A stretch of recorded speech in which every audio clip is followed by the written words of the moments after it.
Hello दोस्तों, आपका स्वागत है हमारे प्यारे से खूबसूरत से यूट्यूब चैनल रजत चौधरी में। और हम आज आपके लिए लेकर आए हैं मैथ्स इंपॉर्टेंट क्वेश्चन का शॉर्ट ट्रिक का पार्ट 83। ये जो है पार्ट 83 है। अगर मेरा पार्ट वाइज वीडियो नहीं देख रहे हैं तो प्लेलिस्ट में जाकर वहां से मेरा पार्ट वाइज वीडियो देखना शुरू कर दीजिए, क्योंकि मैं जितने भी क्वेश्चन करा रहा हूँ सभी जो है मोस्ट इंपॉर्टेंट क्वेश्चन और परीक्षा में कई बार पूछा गया ही क्वेश्चन। क्वेश्चन नंबर 1 देखिए क्या बोला है। 7 लगातार आने वाले धन पूर्णांकों का औसत कितना है? 26 है। इन पूर्णांकों में सबसे छोटा क्या है? ये संख्या हमें बताना। देखो क्वेश्चन बहुत ही सिंपल है, कुछ ज़्यादा करने की आवश्यकता नहीं। देखो पहले मैं कुछ बेसिक चीज़ आपको क्लियर करा देता हूँ। देखो अगर आपको बोल दे कि जो है 5 जो है लगातार आने वाली संख्याओं का औसत जो है कितना है? 3 है। तो उनमें आपको पूर्णांक बताना। देखो कुछ भी नहीं करना। देखो अगर 5 बोल देता है तो क्या करते हो आप? एक लेगो, दो संख्या लोगे, 3 लोगे, 4 लोगे, 5 लोगे, ठीक है। इनका औसत आपको कितना दे दिया? 3 दे दिया है। देखो तो मैं देखो 5 संख्याओं का औसत कितना होता है? 3 होता है, क्योंकि बीच वाली संख्या, दो संख्या इधर छोड़ दो, दो संख्या इधर छोड़ दो, बीच वाली संख्या क्या होती है? औसत होती है। देखो आपको विश्वास नहीं हो रहा है ना? देखो औसत का फार्मूला क्या होता है? औसत का फार्मूला होता है टोटल संख्याओं का योग अपान में टोटल कितनी संख्या है, ठीक है। देखो तो क्या करेंगे? टोटल संख्याओं का योग, टोटल संख्याओं क्या करेंगे? जोड़ेंगे। 6 हो जाएगा, सॉरी जो है 3 हो जाएगा, 1 2 3 हो जाएगा, 3 3 6 हो जाएगा, 6 4 10 हो जाएगा, 10 में 5 जोड़ेंगे कितना हो जाएगा? 15 हो जाएगा। कितना हो जाएगा? 15 हो जाएगा। अपान में टोटल कितनी संख्या है? 5 संख्या है। क्या करेंगे? 5 से भाग देंगे ना। औसत का फार्मूला क्या होता है? टोटल संख्याओं का योग अपान में टोटल कितनी संख्या है, ठीक है। 5 से क्या कर देंगे? भाग देंगे। 5 यहाँ होता है कितना? 15। इसका औसत कितना आ गया? 15 आ गया। देखो तो मैं पहले भी कहूँ अभी कह रहा हूँ। देखो क्या करोगे? अगर आपको 5 संख्या दिख जाए तो दो संख्या इधर छोड़ दो, दो संख्या इधर छोड़ दो, बीच वाली संख्या क्या होती है? बीच वाली संख्या औसत होती है, ठीक है। यही काम जो है क्वेश्चन पहले में भी बोल रहा है। क्या बोल रहा है? 7 लगातार आने वाले धन पूर्णांकों का औसत कितना है? 26 है। यानी कि अगर 7 लगातार पूर्णांकों, लगातार मतलब 1 2 3 मतलब क्रमागत आने वाली संख्या, ठीक है। देखो तो इनका औसत कितना दे दिया है? 26 दे दिया। तो बीच वाली संख्या आपको 26 दे दी। इसका मतलब क्या हुआ कि 3 संख्या इसके आगे होंगे, 3 संख्या क्या होंगे? इसके पीछे होंगे। देखो तो 26 के आगे 3 संख्या कौन से होंगे? 26 के आगे 3 संख्या होंगे 27 होंगे, 27 के बाद 28 होंगे, 28 के बाद क्या होगा? 29 होगा, ठीक है। ये जो है लगातार 26 के आगे 3 संख्या आ गई और 26 के पीछे भी क्या होंगी? 3 संख्या आएंगी, तभी तो लगातार आने वाली 7 संख्या होंगी, ठीक है। देखो तो 26 के पीछे कौन सी संख्या आएगी? 26 के पीछे आएगी 25 आएगा, और 25 के पीछे कौन सा आएगा? 24 आएगा, 24 के पीछे कौन सा आएगा? 23 आएगा, ठीक है। देखो टोटल संख्या कितनी हो गई? टोटल संख्या हो गई 7 संख्या होगी। एक संख्या, दो संख्या, 3 4 5 6 7, टोटल 7 हो गई। और देखो इनका औसत, अगर आपको इस प्रकार के क्वेश्चन दिख जाए तो आपको ऐसे ही करना है। देखो क्या करना है? औसत अगर आपको दे देता है तो 7 संख्या पूछ लेता है तो औसत हमेशा बीच वाली संख्या होती है। इससे आगे जितनी संख्या रहेंगी उतनी संख्या इसके पीछे। देखो अगर आपको यहाँ पे 5 संख्या बोल दे तो आप यहाँ पे दो दो संख्या करके दिखा दिए, ठीक है। अगर यहाँ पे आपको 4 संख्या दे देता, एक संख्या, 2 3 4, ठीक है। अगर हमको 4 पे पूछ लेता कि 1 2 3 4 का औसत कितना होगा, ये आपको बताना। देखो तो बीच में संख्या 2 और 3 के बीच में क्या आ रहा है? 2.5 आ रहा है, ठीक है। इसका औसत कितना होगा? 2.5। अगर नहीं आ रहा है, देखो एक बार औसत वाला फार्मूला लगा कर देख लो ना। औसत वाला फार्मूला क्या कहता है? टोटल संख्याओं को अपान में टोटल कितनी संख्या है। देखो तो 2 1 3 हो जाएगा, 3 3 6 हो जाएगा, 6 4 कितना हो जाएगा? 10 हो जाएगा, ठीक है। और टोटल संख्या कितनी है? 4। तो 10 से जब आप 4 में क्या करोगे? भाग दोगे तो कितना आएगा? 2.5 ही आएगा। इसका मतलब क्या हुआ कि हमेशा औसत क्या होता है? बीच वाली संख्या ही होती है। दो संख्या इधर छोड़ दो, दो संख्या इधर छोड़ दो, औसत जो है दशमलव में भी होता है, ठीक है। तो इसका 4 संख्याओं का औसत कितना हो जाएगा? 2.5 हो जाएगा, ठीक है। ठीक इसी प्रकार ही क्वेश्चन कह रहा है कि औसत 26 है जब, तो इन पूर्णांकों में क्या बोला है? तो औसत 26 है। हाँ 7 संख्या आ गई लगातार 26 है, ठीक है। लगातार 7 संख्या आ गई, इनका औसत क्या है? 26 है। चाहे आप जो है सभी संख्याओं को, सातों संख्या को जोड़कर 7 से भाग दे दो, इसका आंसर क्या आएगा? 26 ही आएगा। क्या बोला है? इन पूर्णांकों में सबसे छोटा है, सबसे छोटा इसमें कौन सा दिख रहा है? 23 ही तो सबसे छोटा दिख रहा है। तो इसका मतलब क्या हुआ कि इन पूर्णांकों में सबसे छोटा संख्या आपको बताना। तो सबसे छोटा 23 है, तो 23 इसका राइट ऑप्शन हो गया। तो ऑप्शन आपको किस ऑप्शन में ऑप्शन जो है 23 दिख रहा है? अगर आप ध्यान से देख रहे हो तो option number B, option number 20 का राइट ऑप्शन हो गया। देखो इसमें एक प्रकार के क्वेश्चन बनते हैं। कौन से क्वेश्चन बनते हैं ये देखो। अगर इसमें सबसे बड़ी संख्या पूछ लेता है और जो है छोटी संख्या भी पूछ लेता है। अगर इसमें बड़ी संख्या पूछ लेता है कि 7 संख्याओं का औसत 26 है, तो इसमें सबसे बड़ी संख्या बताओ, तो सबसे बड़ी संख्या क्या हो जाता है? 29 हो जाता। तो इसका राइट आंसर क्या होता है? 29। लेकिन सबसे छोटी संख्या पूछ रहा है इसलिए 23 होगा, ठीक है। 23 है तो ऑप्शन नंबर 20 का राइट ऑप्शन हो गया। तो मैं उम्मीद करता हूँ क्वेश्चन नंबर पहला आप बहुत ही अच्छे तरीके से समझ गए हैं। उस प्रकार के क्वेश्चन अगर आपके एग्जाम में आ भी रहे हैं तो इसे आप बहुत ही अच्छे तरीके से सॉल्व कर दोगे। क्वेश्चन नंबर दूसरा देखिए। देखिए क्वेश्चन नंबर दूसरा भी मोस्ट इंपॉर्टेंट क्वेश्चन, परीक्षा में कई बार पूछा गया ही क्वेश्चन है। क्वेश्चन नंबर दूसरा देखिए क्या बोला है, ए और बी किसी काम को क्रमशः 15 तथा 10 दिनों में पूरा कर सकते हैं। उन्हें जो है 35,000 रुपये में काम पूरा करने का ठेका मतलब कॉन्ट्रैक्टर मिला। ठेके की राशि में बी का हिस्सा रुपए में क्या होगा। देखो चाहे मैथ हो चाहे रीजनिंग, क्वेश्चन पहले समझा जाता है तब उसको सॉल्व किया जाता है। देखो क्वेश्चन का कहने का मतलब क्या है कि ए और बी दो लोग हैं जिनको ए जो है एक उसी काम को पूरा जो है 15 दिन में पूरा कर दे रहा है और बी जो है उस काम को कितना 10 दिन में पूरा कर दे रहा है। अब दोनों को मिलाकर जो है कॉन्ट्रैक्टर के रूप में क्या होता है, जब दोनों को मिलाकर ठेका मिल रहा है, ठीक है, तो ठेके के रूप में दोनों को 35,000 रुपये मिला है, ठीक है। अब 35,000 रुपये में ए पूछ रहा है ठेके में बी का हिस्सा कितने रुपए में होगा, ये आपको बताना है। बहुत ही सिंपल क्वेश्चन है। देखो कुछ भी नहीं करना है। देखो क्या करना है, देखो कुछ नहीं करना है। देखो एक काम कितने दिन में कर रहा है ए और बी, पहले हम देखेंगे ए और बी काम कितने कितने दिन में कर रहा है। ए जो है 15 दिन में काम उसी काम को कर रहा है और बी जो है 10 दिन में काम कर रहा है। कौन कम दिन लगा रहा है, कम दिन जो है 10, बी वाला 10 दिन में काम कर रहा है और ए वाला 15 दिन में काम कर रहा है। अगर रुपए में जो देखा जाए तो क्या होगा, काम का विपरीत हो जाएगा, ठीक है। रुपया क्या हो जाएगा, काम का विपरीत हो जाएगा।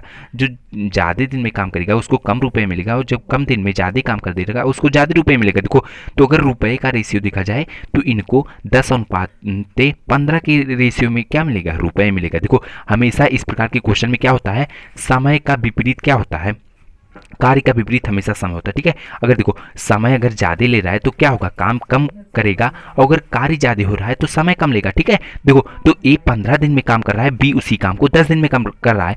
बी जो है कम दिन में ज़्यादा काम कर रहा है, इसका मतलब बी को ज़्यादा काम कर रहा है तो बी को ज़्यादा रुपया मिलेगा और एक कम ज़्यादा दिन में कम काम कर रहा है, इसका मतलब ए को कम रुपया मिलेगा। तो इनका रुपये का जो रेशियो होगा वो दिन के रेशियो के विपरीत होगा। ए को 10 रुपये मिलेगा तो बी को कितना 15 रुपये मिलेगा। अब क्या बोल रहा है, देखो इनका रुपए का रेशियो कितना आ गया, 10:15 आ गया। देखो अब कुछ भी नहीं करना है। देखो क्या करेंगे, रेशियो को काट कर और छोटा कर लेंगे। 5 से काटेंगे, 5 दूनी 10 हो गया, 5 से काटेंगे 5 या 15, यानी कि इनका रुपए का रेशियो कितना आ गया, 2:3 आ गया। आप क्या बोल रहा है, उन्हें 35,000 रुपये काम पूरा करने का ठेका मतलब कॉन्ट्रैक्टर मिला।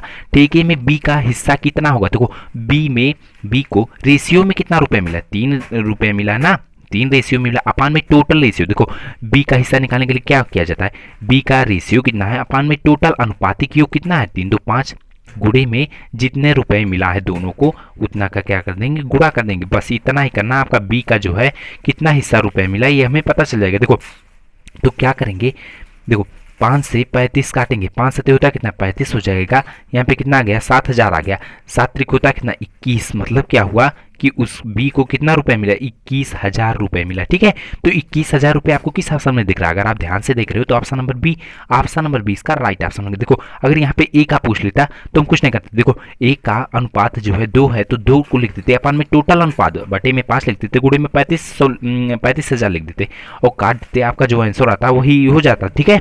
देखो यहाँ पे मैं करके भी दिखा दूँ, अगर ए का पूछ ले तो कुछ भी नहीं करना था।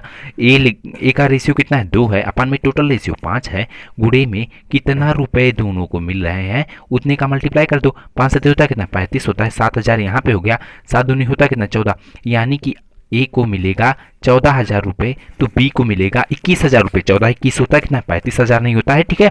तो मैं उम्मीद करता हूँ क्वेश्चन नंबर दूसरा बहुत ही अच्छे तरीके से समझ गए हैं और इस प्रकार के क्वेश्चन अगर आपके एग्जाम में आ भी रहे हैं तो इसे आप बहुत ही अच्छे तरीके से सॉल्व कर दोगे। क्वेश्चन नंबर तीसरा देखिए क्वेश्चन नंबर तीसरा भी मोस्ट इंपॉर्टेंट क्वेश्चन परीक्षा में कई बार पूछा गया ही क्वेश्चन। क्वेश्चन नंबर तीसरा देखिए क्या बोला है, कह रहा है अगर एक बिक्री में 2500 रुपये की अंकित मूल्य पर 30% की छूट मिलती है लेकिन बिक्री केवल 1400 रुपये की गई हो तो ग्राहक को कितना अतिरिक्त छूट जो है रुपए में मिले प्रतिशत में मिलेगा, ये आपको बताना। देखो कुछ भी नहीं करना। देखो पहले वो वस्तु कितने की थी 2500 रुपये की थी, उसमें जब 30% का छूट दिया गया, देखो पहले हम पता करेंगे कि वस्तु पे अगर 2500 रुपये की है उस पर 30% का अगर छूट दिया जाएगा तो वह वस्तु कितने में मिलेगी। देखो छूट को क्या करते हैं 100 से हमेशा घटा के लिखते हैं, ठीक है। देखो 100 को अगर 30 से घटाएंगे तो कितना आएगा 70 आएगा, बटे में क्या हो जाएगा, बटे में हो जाएगा 100, ठीक है। बस कुछ नहीं करना। देखो 0 से 0 कट गया। अब देखो 250 को जब 7 में मल्टीप्लाई करेंगे कितना आएगा, 7 0 7 बचे 35 के 5 3 हासिल है, 7 दूनी 14 15 16 17 कितना आएगा 1750 रुपये, 1750 रुपये, यानी कि जब उस वस्तु को 2500 रुपये की थी, उस वस्तु पे अगर 30% का छूट दिया जाए तो वह वस्तु कितने में मिला, 1750 रुपये में मिला है। लेकिन क्या बोल रहा है कि वह वस्तु को पा कितने में रहा है, 1400 रुपये में पा रहा है। तो देखो, सात छूट के बाद 1750 रुपये की वस्तु को मिलनी चाहिए, लेकिन वह पा रहा है 1400 रुपये में। तो देखो रुपए में वह कितना छूट दे रहा है, रुपए में। तो देखो क्या करेंगे, 1750 में से 1400 घटा देंगे, कितना आएगा, 350 रुपये आ जाएगा। कितना आएगा, 350 रुपये। अब देखो कुछ नहीं करना है, देखो क्या करना है, बटे में कितने पर छूट मिले, 1750 रुपये में तो 350 रुपये की छूट मिली, तभी तो वस्तु को 1400 रुपये में बेच रहा है। तो बट्टे में क्या हो जाएगा, बट्टे में 1750 रुपया हो जाएगा, 1750 रुपया हो जाएगा। गुणे में 100, गुणे में 100, क्योंकि परसेंटेज में हमें निकालना है कि इतने पे इतने रुपए का छूट कितने % के बराबर होगा। ठीक है, देखो अब कुछ भी नहीं करना, आपका आंसर तुरंत आ गया। अब क्या करना है, अब काटना है। देखो 0 से 0 कट गया। ठीक है, अब देखो किससे काटेंगे, अब इससे 25 से काटेंगे। 25 चौकी होता है कितना है, 25 सत्ते होता है 175, और 25 चौकी होता है 100। ठीक है, अब 7 से काटेंगे, 35 कितनी बार में कटेगा, 5 बार में कटेगा। और 5 और 4 का क्या करेंगे, मल्टीप्लाई कर देंगे, 5 चौके होता है कितना, 20। इसका मतलब क्या हुआ कि उस वस्तु पर 30% का छूट तो मिला, लेकिन 1400 रुपये लाने के लिए उस वस्तु पर एक अतिरिक्त छूट 20% का और मिला। तो 20% आपको किस ऑप्शन में दिख रहा है, अगर आप ध्यान से देख रहे हो तो option number B, option number 20 का राइट ऑप्शन हो गया।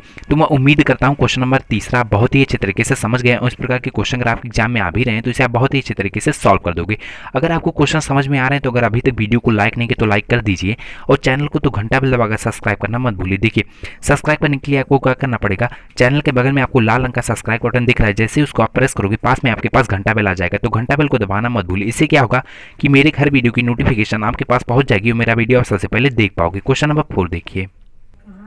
देखिए क्वेश्चन नंबर 4 भी मोस्ट इंपॉर्टेंट क्वेश्चन, परीक्षा में कई बार पूछा गया ही क्वेश्चन। क्वेश्चन नंबर 4 देखिए क्या बोला है, कितने 1/6 मिलकर 14 सही 2/3 के बराबर होते हैं। देखो इस प्रकार के क्वेश्चन में कुछ ज्यादा करने की आवश्यकता है, कुछ बेसिक पहले समझ लो।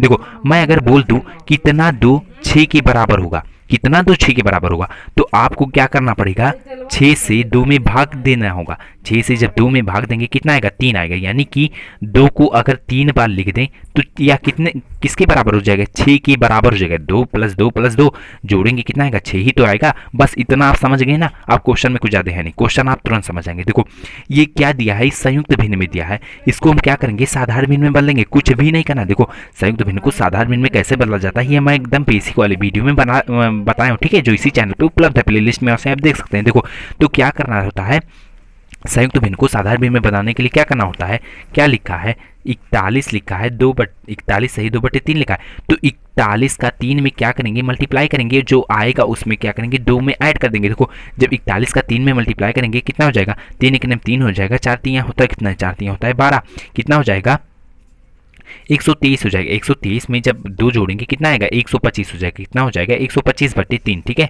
कितना हो जाएगा, 125/3 साधारण भिन्न में ये बदल गया। अब क्या बोला है कि 1/6 कितना मिलकर जो है 125/3 के बराबर होंगे। ठीक है, 125/3 के 1/6 कितना मिलकर 125/3 के बराबर होंगे। तो इसको ज्ञात करने के लिए क्या करते हैं, देखो यही अब आ नहीं गया कि कितना 2 6 के बराबर होगा, तो क्या करते, 6 में से 2 में भाग कर देते। तो यही काम इसमें भी करेंगे, जो है 125/3 में से क्या करेंगे, 6 में भाग कर देंगे ना, तो हमें पता चल जाएगा कि इतना 1/6 जो है 2/3 के बराबर है। देखो तो भाग करने के लिए क्या करेंगे, देखो तो जो है भाग कैसे किया जाता है, 1 इस साइड में चला आएगा और 6 सबसे नीचे है तो वह गुणे के रूप में सबसे ऊपर चला जाएगा। तो कितना हो जाएगा, यहाँ पे 125 हो जाएगा, यहाँ पे गुणे में 6 हो जाएगा, यहाँ पे बटे में क्या हो जाएगा, 3 गुणे 1 हो जाएगा। ठीक है, 3 गुणे कितना हो जाएगा, 3 गुणे 1 हो जाएगा। देखो कुछ भी नहीं करना, अब आपका आंसर तुरंत आ गया। देखो 3 से 6 कटा कितनी बार में, 2 बार में कट गया।